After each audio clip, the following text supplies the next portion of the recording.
the wild borderlands of Malaysia, where migrant dreams of a promised land didn't just vanish in the mist, they were crushed into the ground. Rohingya Muslims fled persecution in Myanmar and were brought to these camps. But the men who promised to save them held them hostage instead. They were beaten, tortured, raped, and many were killed.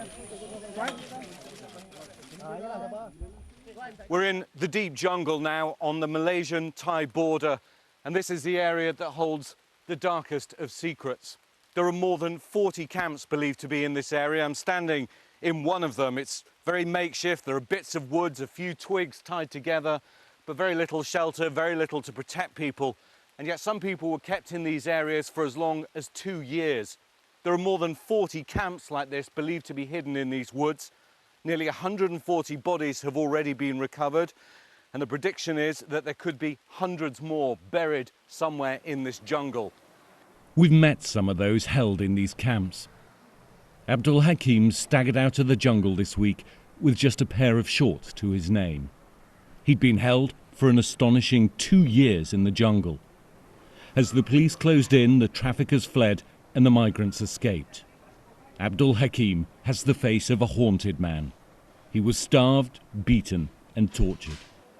At the end of this month, I would have been 2 years in the camp. We couldn't pay the ransom money, so we were tortured and kept there. They poured boiling oil on us. Sometimes the traffickers hanged people. A lot of people died. The place was covered with graves. A lot of people died. And the memories will be with them forever.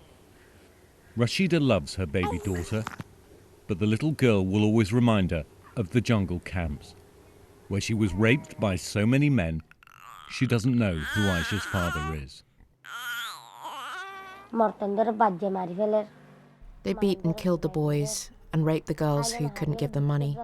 Life is really bad in Myanmar, and we can't survive there. That's why we left. But it's hard to survive here too. When we go out, the police take money from us. Sometimes we're arrested. We thought that Malaysia would be better, but it's just the same. So Rashida lives in the shadows with other migrants, fleeing hardships at home, risking journeys at sea and suffering the horrors of the jungle camps. And for what? They're non-people in their promised land. And for those who've survived the camps, there's neither dignity nor hope. So Rashida must beg on a bridge with her baby and other migrants from Myanmar just to survive. Malaysia doesn't class them as refugees, and the UN stopped giving them papers and has failed to help her.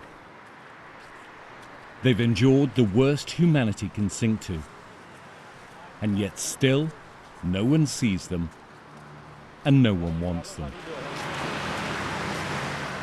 Pannell, BBC News, Kuala Lumpur, Malaysia.